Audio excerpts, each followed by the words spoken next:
Chapter 4 Familiar Faces. Rose approaches the gates of the capital, 1 gold and 5 silver prepared in her hands. Imposing granite statues of knights flank her on their pedestals as she walks up the steps. There are plaques inscribed in common below the feet of the statues. All of them easily tower over Rose, like the cliff face she scaled to get to the marshes. This was certainly not here when she was here in Kelowna before. Then again, neither was the marsh. The doll does not seem overly impressed by the grand display. What is this? Kirkwald II? It imitates a spitting noise. It's like if a church infested a fortress like some kind of mold. Rose hums. You're not wrong. Kelowna certainly has changed. I'm not against the aesthetic. I'm just not used to it, I guess. They approach the gates. Another white-robed knight stands guard at the toll booth who inspects their bodies with a suspect glance. This one, like the one in the swamp camp, also has golden eyes. Eldar Honore, she says with a stiff voice. Please state your name, occupation, and purpose of your visit. Rose pauses for a moment. Rose, adventurer. Escorting Prom here to her new home at the Glass Hag from the swamps. Afterwards, I'll be finding some work. The knight in the booth scribbles with a sigh. Surname, please? Rose pauses, hesitating, thinking of giving her real name. Might trip some wires somewhere. She looks to the doll. Time to yoink. Sarmenti. Sarmenti, the knight says, juggling it on her tongue. Sarmenti. For a moment, Rose would see her eyes flicker a scintillating gold, as if the sun were reflected in her pupils. She speaks once more, in her voice, but it doesn't entirely feel her own, metallic, gentle, and somehow like the rustling of leaves. Interesting. Her eyes flicker back into its tepid golden hues as if nothing had happened at all, and peers down at Prom. And you? The little goblin has to crane her neck fully to meet the guard's eye. My name is Prom Hagglecettle. I like to learn about alchemy, and I'm here to visit Monday.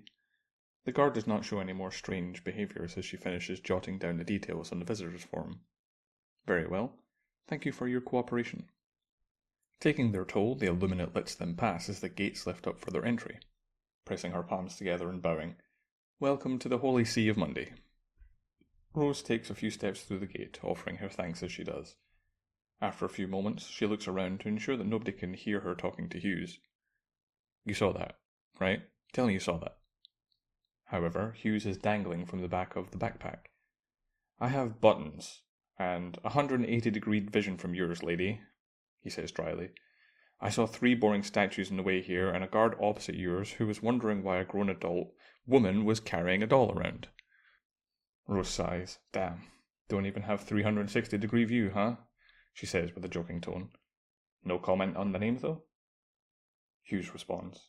I mean, I'd prefer you didn't, but I would have pissed myself if you went for Malone again, an old nickname that Rose used to use. So, what were you freaking out about? Keeping her head down, Rose begins to walk in the given direction for the bathhouse. I'll explain later. Some religion shit. Didn't like that. Did not like that. The doll seems to sigh in boredom. You lost me at religion. Consider me uninterested. Rose is slightly panicked in her tone, but she attempts to keep her voice quiet. No, you don't understand. This is bad for us. I felt it in my bones. I can't tell, but it felt like they channeled something that either knew that name or knew I was lying. Neither option, good. Well, that's great. The doll's tone says otherwise. But they didn't shoo you out, and I don't see anyone keeping tabs on you. Yet. Still, I don't think you're going to be pissing off back to the swamps anytime soon. However, Rose doesn't answer that for now, instead focusing on the task at hand, bathing and homing Prom. Surrounding the immediate vicinity of the sophist, every building is basked in eternal sunset of the branches above them. As up and down the topography of the swamp was, it seems to be amplified here, as if the land was cracked and mended whole by the stairs and slopes. Still, the organized chaos had a well-worn charm to it. Around the city, flags and banners fly high with the sigil of the Illuminates, the 5-forked tree, the one Sealang described, and the one on the cover of her waterlogged book. Rose knows what her priority is here. She asks for directions from a nearby guard, white-robed and golden-eyed as the rest. They look at her with a glance that agrees she sorely needs it before pointing the way to Mincing Lane, just a few steps up past the nearby fountain and around the bend from the grocer's stalls. Eventually, they make it to what looks like a bathhouse, the Midas Mist House. The building is a pillared affair of stone with a domed roof of partial glass. They can feel the heat emanating from here, and whatever it smells like in there is better than what it smells like out here. Upon entry, a water genasi at the entrance of the bathhouse looks to Rose and the Goblin with an expectant smile on her face. "Fancy a bath, ladies? Only 5 silver per entry. We serve complimentary tea with sauna and mud... well..." The genasi seems to reconsider the last part of her sales pitch. "So how about it?" The gold piece is produced just as fast as she enters the establishment. "Yes, I'm entering heaven. Don't stop me from heading towards the light." The attendant smiles as she clasps her hands, gold coin in her pocket as she guides Rose and Prom into the bathhouse. Thankfully, they only leave trace amounts of dirt on the floor. All the rest has surely made its mark on the mile of road before them. "Wonderful. First time here? I'll show you to the changing rooms, and from there you can enter the public baths." As directed, they enter the changing rooms. The same genasi attendant makes a request for the muddied clothes to be placed in the basket, before guiding them towards a warm tiled area to be wiped down. It seems as if this is required, soiled or not. Prom somehow manages to sneak hues in. With that, they are finally permitted to enter the heavenly waters. Chairs for lounging, some cold refreshments illuminated by the light above. But that's not at all what they're here for. Rose, given her previous station, would never have been able to attend a public bathhouse. Not even just for the fact of being naked. The amount of attention she would have gotten from everyone in the nearby area would have been overwhelming, so this is a welcome change. It's as if she were enchanted, not even caring that she's on full display. Not that anybody knows who she is anymore. Rose walks straight into the deepest water she can find and fully submerge herself for as long as she can comfortably hold her breath. As she comes up from the water, there could not be a more satisfied sigh of relief. The doll floats by in a half-filled water bucket. It's not being too obvious about its sentience, but it is letting out the occasional sighs of happiness as well. Similarly, Prom is sitting on the first step of the bath, submerged to her shoulders with purified waters. Even as strange as this place is, she seems to have momentarily let her anxiousness melt away. "This is the biggest bathtub I've ever been in. Is it really okay to see everybody with no clothes on?" Something bulges in the green mass of her hair, as Rose notes 2 amphibious eyes blinking back at her. "It's hard to get properly clean when you still have clothes on. If you come here, you assume you're going to see people naked, and you assume you're going to get seen naked. Just keep your eyes to yourself, though. You wouldn't want people staring at you, would you? Also, keep those hidden." Rose gestures to her hair. Meanwhile, the doll hisses slightly. "Scrub. Scrub me. I want to be clean too." Rose grabs Hughes, ensuring to keep him facing away from her as she whispers next to him. "Keep your mouth shut, or I'll use you as my scrubbing sponge. And I have some serious swamp ass." Prom looks at the doll. "Do you want to take a bath together?" she says in full childish innocence. Rose turns, offering the doll. "Clean him up, Prom. Play with him. Dunk him. Go nuts." Prom smiles and takes the doll with both hands. She then proceeds to waterboard in a way that would make an insurgent squeamish. "It's a whirlpool! Whee!" A few people give her momentary glances until they realize the maturity of who they're looking at. Meanwhile, the doll is screaming in a pitch only dogs could hear. Rose calls out, "Don't forget, he is a doll, so wring him out and get all the water free when you're done," sinking into the water, soaking to enjoy herself, and a job well done. "Banana," the doll screeches before it gets dunked into the warm water once more. "Rutabaga, pineapple." It's at this point the water genasi has returned with a tray of refreshments, curiously glancing at Prom as she is giving the doll a show of Guantanamo hospitality.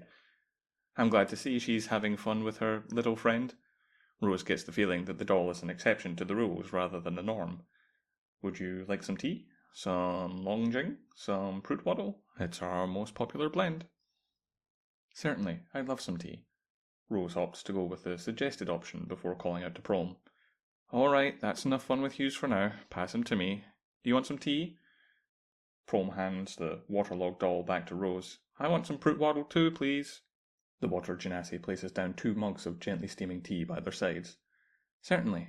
Please enjoy the rest of your bath, she says, before making her way to the rest of the guests. As soon as the genasi is some distance away, Hughes sputters, Hellion, get her away from me. Rose begins actually cleaning Hughes, facing away from her.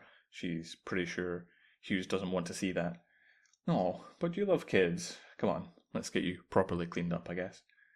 The doll grumbles some more, but eventually it dies down as she begins to soap it up, working a good lather into its cotton before rinsing it away. It's quietly content as she continues to do so.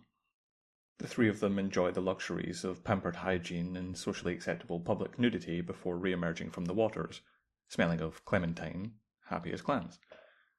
As they make their way to the changing rooms, the genasi attendant returns with the basket of muddied clothes, except they are now clean. The powers of prestidigitation still works to this day. As they leave the bathhouse, smelling the best they have in 300 years, literally, the temperate airs of Monday feel cooler now that they are out of the steam.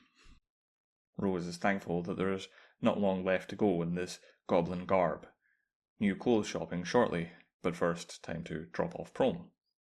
Following the directions that the guard outside of town offered her, Rose heads to the Glass Hag with Prom, looking substantially more at peace now that she's clean. It takes some time to get the street names memorized, but eventually they make good time navigating the amber streets. Prom seems to be glancing at Rose curiously as she walks alongside her. By the way, why do you have a chest button? It takes Rose a second before she realizes what she's talking about. Oh, this is a scar. I was stabbed there a long time ago. She doesn't elaborate further. Oh, it looks like it hurts. I'm glad you're alive, though, Prom winces. Yeah, me too, kiddo. It wasn't fun, I'll tell you that for free, Rose says as she continues onwards. They struggle to remember the directions in this labyrinthian city. Murmurs of the populace surround them as they look around for where to go.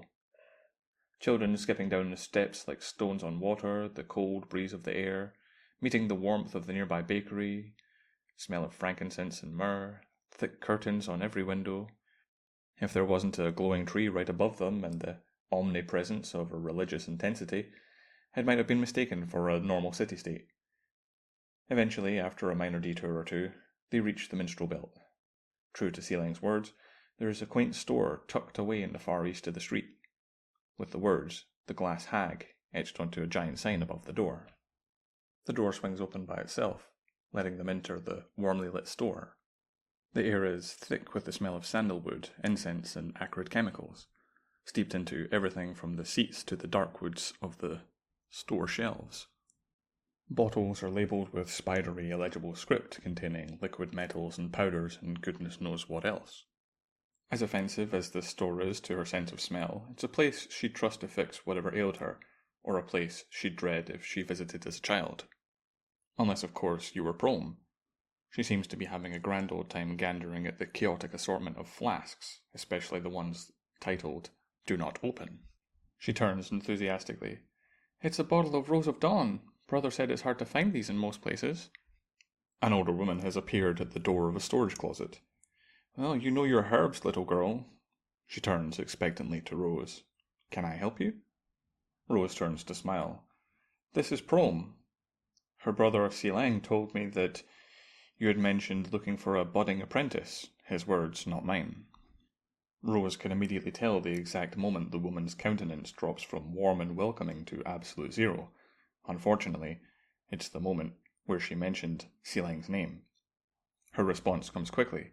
No. However, Sealang hadn't mentioned much. There was already a thought at the back of Rose's head that none of this was planned. She turns to Prom. "Alright, Prom, you want to go and get some cake?" However, Prom doesn't seem to want cake. Instead, she's shrinking in shock and gaping in genuine dismay. My name is Prom Hegel Carroll," she says, completely flubbing her own last name as she picks on her fingers. I want to learn from you, please. My brother says you're a good teacher. Yardley's hardened face eases up only slightly upon seeing the goblin's unease, but all she does is cross her arms. Your brother has a lot of nerve sending you here, little one. Not a single word of apology from him for all these years, and now he thinks of me as a babysitter? Her head snaps to Rose. Take her back. However, Rose only shrugs at this. I'm not sure what was said or done. I don't particularly care to know at this moment. However, is it right to punish Prome, who genuinely wants to work as an alchemist, for something that someone else has done? She shakes her head. I'm not going back to the marshes. I have business elsewhere, and I did this as a favour for Sealang, who helped me out after I got attacked. If you don't want to take Prome in because you don't want to take her in, then that's fine. I can make arrangements. Yardley does regard the younger goblin with a more placid temper up until the marshes are mentioned. Oh, so he's in the marshes now, is he? I don't suppose he's still making his living as a thief? The particular venom that comes with that word feels personal. Actually, it looks like he was barely making a living scraping by as an alchemist while being down a leg. Though again, your anger is with him, not Prome. Rose gestures down to the goblin. Yardley is now sitting down in an oaken chair, rubbing the bridge of her wrinkled nose with talon-sharp fingernails. For the love of Sylvanus, she huffs, somewhere between explaining his loss of leg and Prome's wishes to be educated. The anger in her eyes seems to have simmered down into an annoyed fatigue. Is it so hard just to ask beforehand, like a normal person? Though, I suppose if he did, he wouldn't be down a leg in the first place now, would he? Rose chooses not to comment on this. It's also quite the journey to be making on one leg. It also doesn't seem like sending would be a readily available spell scroll in the marshes. And the post office doesn't seem like it's making frequent trips. I understand your frustrations. Rose says this because she was once a Hellion. If you need some time to think, I'll take Prome with me for the night. I'll be looking for a room to rent shortly.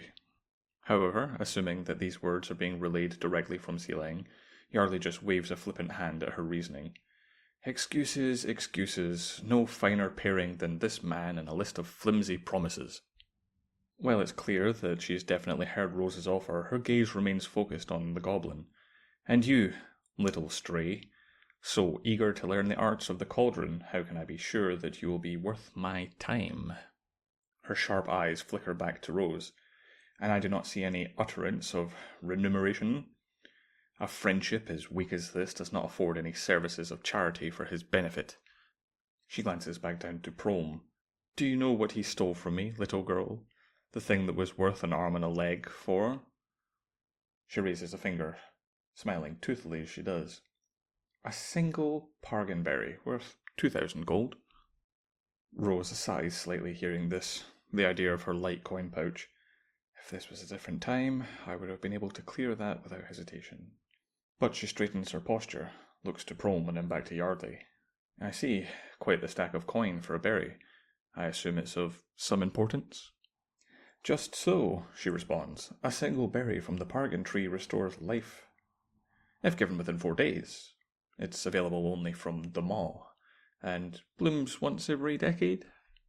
Her smile widens into the edges of her jaw, and I see some sympathetic reasoning playing at your heartstrings in your pretty little head.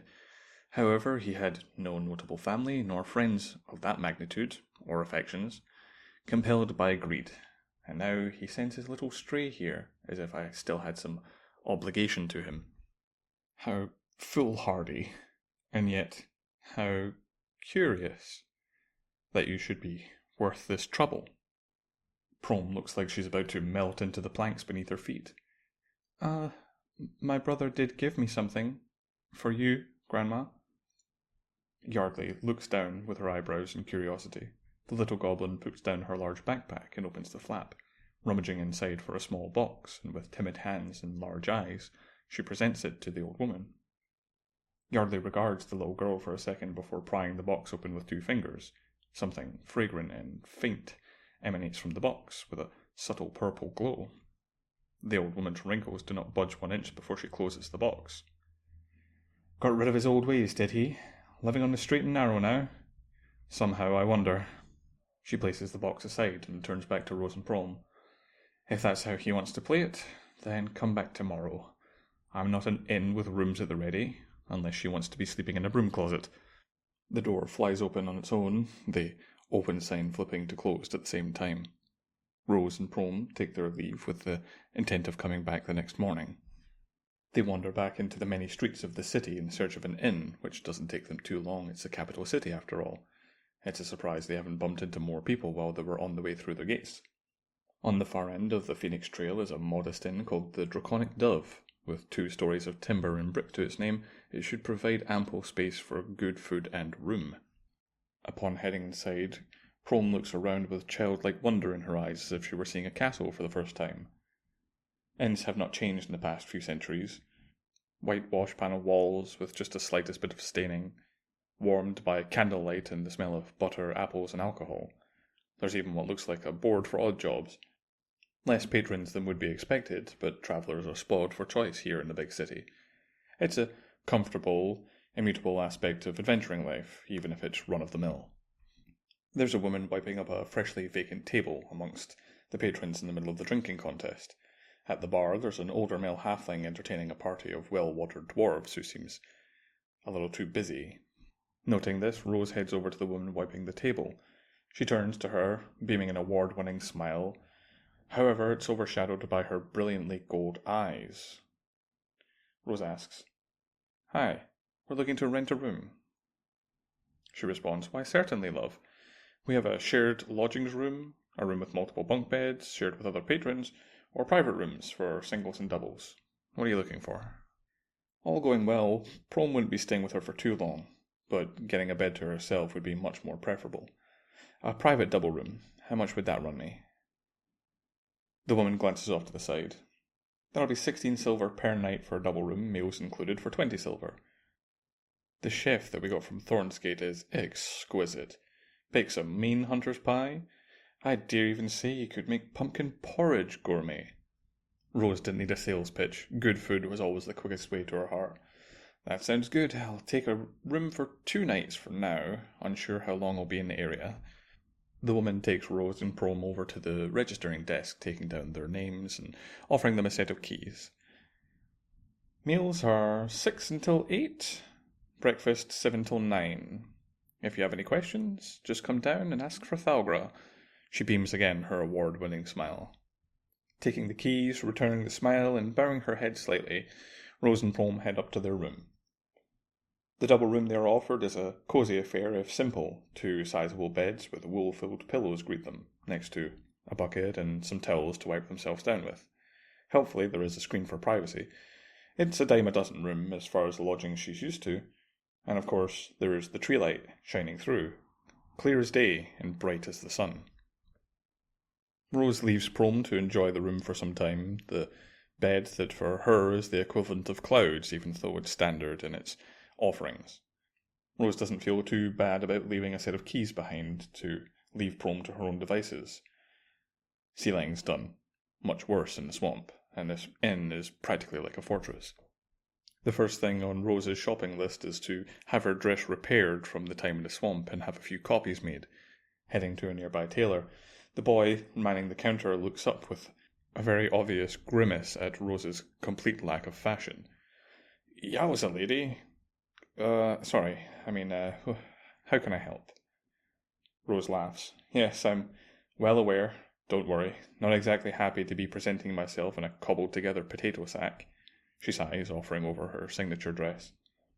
"I'm looking to have this cleaned and repaired, and hopefully a couple of copies made. This is a very old dress, so please be careful with it." The boy takes the mangled dress and runs his fingers through it. "Well, yeah, hand-tacking bias strip, hem facings. Nobody does that anymore. What'd you do? Rob a museum? Great-great-great-great-grandma's heirloom? Something like that?" Rose chuckles at this.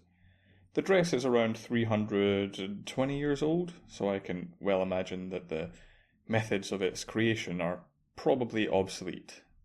She says this, bluffing that she has such knowledge. "The copies I'd like made don't need to use the same techniques, just look and flow similarly, if at all possible. How much would that cost me?"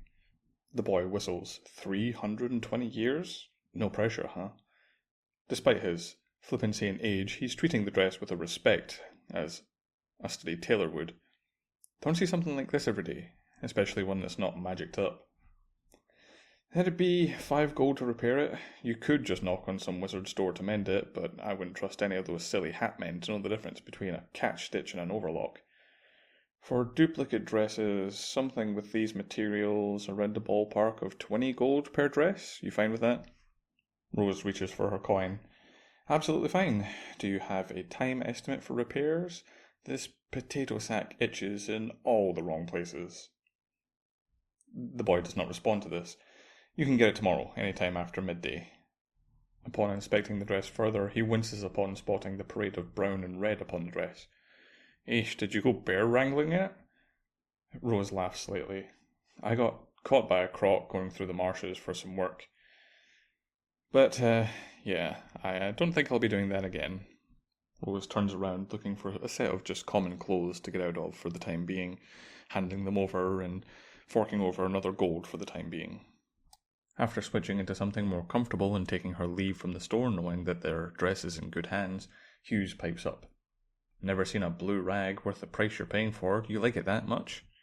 Rose scoffs at this slightly. I'm sorry, did you prefer the potato sack? Evening, as it is, the streets are still bright. Illuminates all around, white and golden-eyed, shopping or dining or performing acts of civil service. Tired labourers on the cobble, the scent of apple pie and sun-kissed produce. Hymns from the nearby church, a bell tolls and practised melody, laughter and merrymaking. A city in permanent sunset. The light of the sofas touches all, the rooftops, the streets, all except where it doesn't. The shade and alleys. By chance, Rose glances at one such part on her way to the local patisserie, and a second is all it takes for her to see it, and by the time she blinks again, it's gone. A monolithic knight clad in jagged, shadow-woven armour looms through the mist, the piercing eyes from underneath the crown of thorns, gripping a massive, wicked blade draped in a tattered cape that unravels into the dark, smoke around them. Gods above, Rose says. Did you see that? And then she realizes, no, of course you didn't. You're facing the opposite direction. I think I fucking peed a little at the jump scare. Rose begins to pick up her pace, but Hughes responds, no, I saw it. The moment you were turning the corner, I saw it. Rose is surprised by this, thinking that she was just hallucinating. You saw that? What the shit was it? Helm's evil brother or some shit? But the doll just spits back in return. The fuck if I know. Whatever it was, it looked necrotic as shit. I'd keep a damn lantern on tonight if I were you. Rose picks up her pace again, keeping in mind that she needs to upgrade her weapon at some point. Yeah, definitely keeping a light on tonight. Eventually, Rose arrives at a patisserie. A familiar name. The Confection Connection, a family baker's that once existed during her time in Kilna. She enters the store looking for something chocolatey, a jam and cream sponge, anything that Prome would likely have never seen before. And so she does. A chocolate cake. The sign promises a deep blend of cocoa, sweet vanilla, and whispers of spiced cherry sandwiched in a soft sponge and velvety ganache. It'll do, her nose tells her so. The response is feral. It was meant to be. She finds the nearest person to take her money from her, approaching like a wild wolf who's just found some roadkill after starving to death 20 times over. I need that chocolate cake. The whole thing. How much? As if history was repeating itself, the young attendant blinks at her impassioned request. The entire cake? It's 10 gold for the entire cake. There's no hesitation as Rose pulls her coin pouch. Yep, that's fine. The coin pouch screams in agony as 10 gold is pulled from it frivolously. Taking her leave from the store, she huddles the box close and looks around as if the world's conspiring against her. Keep your eyes peeled for white fuckers, Hughes. With narrowed eyes and suspicion of everyone, she runs like a squirrel holding onto its last acorn for the winter back to her inn-room. White fuckers? What are you talking about? Are we playing a game now? Hughes responds. Rose tuts with a hint of disrespect, dropping into childish slang as she scurries back to the inn. You ain't remember the fucker that threw a knife at you and killed me to death? You got a pretty good look at him with your pants around your ankles and a log fresh from your ass. There's a long pause as Rose runs through the streets, hands full of sugar-spun threads of destiny and chocolate. Huh, he finally says. Thought you were kidding with the whole getting stabbed thing. not how I thought I'd die, but that's a rock star's death if I've ever heard one. Well, there's another pause. I hate to say it, but this is the first time I'm hearing of it. The white fucker, at least. He mentioned the stabbing when I woke up. He seems serious. Rose slows her pace in an attempt to talk more about this rather than getting shanked. Wait, you actually don't know? I assumed you had memories.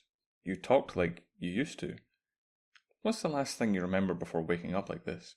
But Hughes bites back. Are we really going to have a full-blown discussion in the middle of Cult Street, New York? Get real. Now, hurry back before the shadow boogeyman pops up again. I thought the white-robed sheeple were bad enough. Rose groans at this. You better not continue to dodge this question once I've eaten both of our shares of cakes in about, 13 minutes. Once arriving back to the room, Rose opens the door to a Prolm who is still in study, clearly full from a previous meal she'd eaten. However, the smell of baked goods is always enough to open one's stomach for more.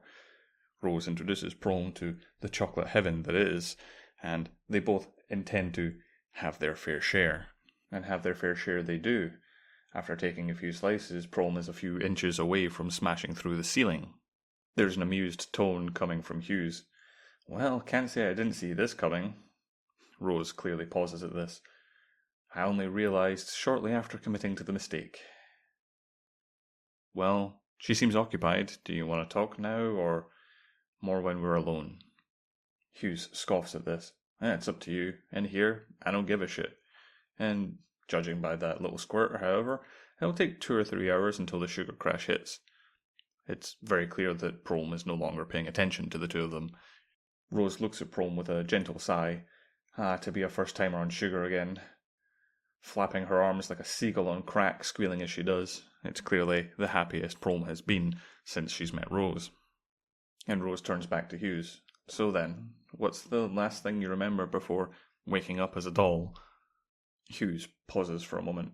Right, here we go. But the pause continues for a while as he seems to genuinely ponder the question. I don't know.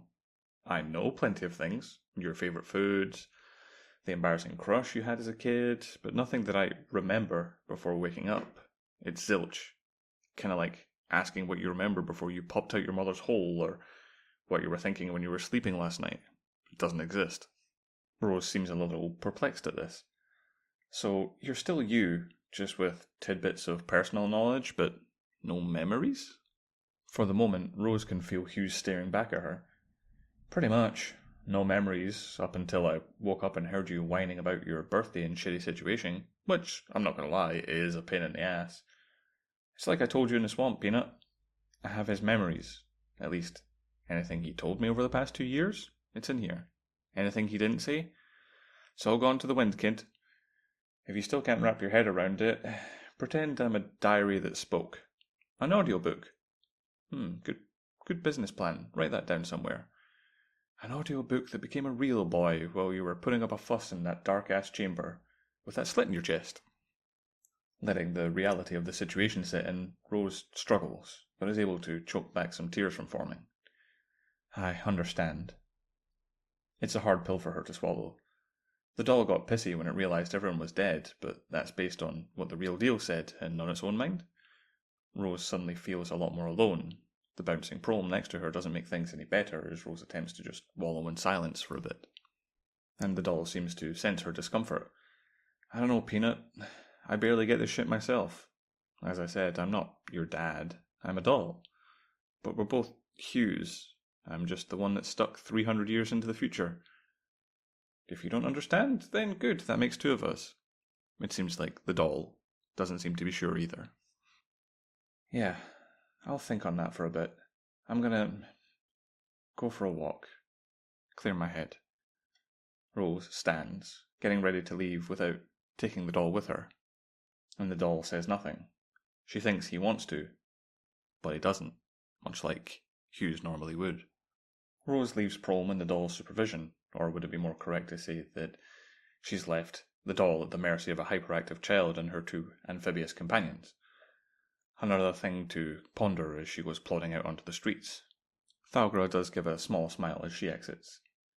Wanting a little bit of retail therapy, knowing she needs to upgrade her weapon, Rose attempts to look for a bowyer, but she has little luck. she'd know her way around a forest, but Monday is an entirely new beast, and leaving it to fate, especially at this hour, was not going to work. She sighs, not expecting much, but the real goal was to get away from the overly hyperactive child and relax her mind in silence for a while. She peers at the tree, aware that she'll likely be visiting it tomorrow. She's anxious, but also restless, shaking it off before she can return to hopefully sleep for the night. There are a few people on the streets at this time of night, so wandering aimlessly is easy enough. As she does, within the silence, she barely hears a menacing whisper around the corner. I told you to shut your mouth, else all it takes is a little slip out of mine. It doesn't seem to be directed at Rose, however, she looks curious. She sticks to the walls to sneak up on the source of the commotion, peering around the corner. She takes note of a frightened half-elf male backed up into a wall, in front of him, a tiefling female in white-robed armour, one hand pressed on his chest, and another in a highly unsolicited place. Given how the half-elf looks, even with the height difference, it's clear that the tiefling would have the upper hand in a physical altercation. And with the amount you've paid back, you owe me this much, and if you did anything here, who would the robes believe? A fellow white robe? Or a two-time offender like you? The tiefling seems to purr unrelenting. And something puts Rose on edge as she listens, not from the two individuals in front of her, but whatever it is that's making her neck hair stand up in frozen stiffness. She was already anxious and restless, but this feels different, and she has the acute urge to look up, and in such a pensive situation, only to be hit by a pulling feeling from above, Rose can't help but keep her eyes from going exactly where her gut tells her they should be looking. And whatever it is on the roof is hunched over, and that's all she gets before it plummets down towards into the tiny gap, occupied by the two strangers in front of her. A metallic glint is all the warning she gets before it crashes into the floor in front of her. The half-elf lets out a blood-curdling shriek as he collapses and faints. The tiefling is standing, with a large hunk of metal between her legs.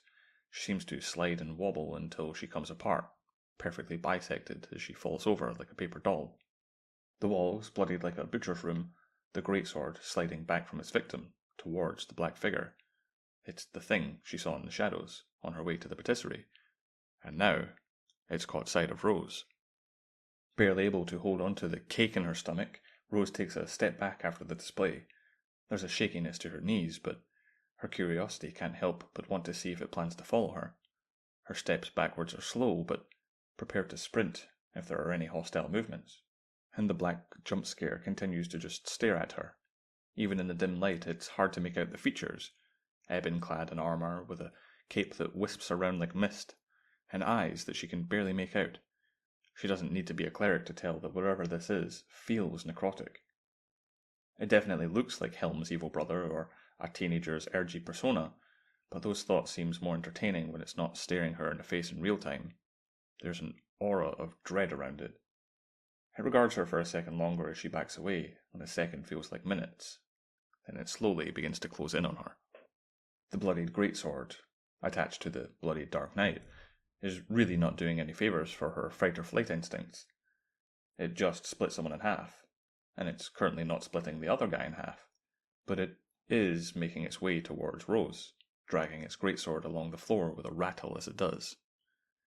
Yeah, fuck this, and Rose begins running back as fast as she can towards the inn, periodically checking behind her as she does. But there is no need to look back. The thumping, thumping, thumping of metal behind her. She looks back, and to her horror, whatever it is on her tail, and it's closing, fast. Its voice, if you can even call it that, is metallic and hoarse. It belongs to something that feels like it should have been 6 foot under long ago. It utters one word. Stay. Rose returns in panicked celestial. You fuck off. Rose continues to run as fast as possible, knowing she's likely lighter on her feet. She gazes frantically for a turn. Any turn. Dead end. Missed it. So busy looking to her side that she forgot to look dead ahead. She learns as much as she begins tumbling down a set of stairs right in front of her. The horrific thing behind her is encroaching, a few steps closer to her in the few seconds it takes for her to scramble back to her feet. Panic is set again.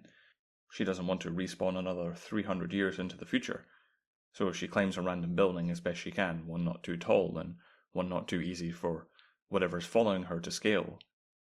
Adrenaline pumping in her ears, she plants one fast foot onto a stuck-out brick in the wall. She's done this before. She doesn't have the option to be slow and steady in this time. Thankfully, she's able to climb, vaulting up onto the rooftops with a lengthy tiled runway in front of her. But behind her, she hears the climbing of bricks, and whatever it is that's following her has managed to get up on top as well. Thankfully, being lighter on her feet, Rose has managed to gain a little bit of distance. She runs along the rooftop until she finds a darker alleyway below, attempting to slide off and land as flush to the wall as possible, and then hide her presence even if just for a moment.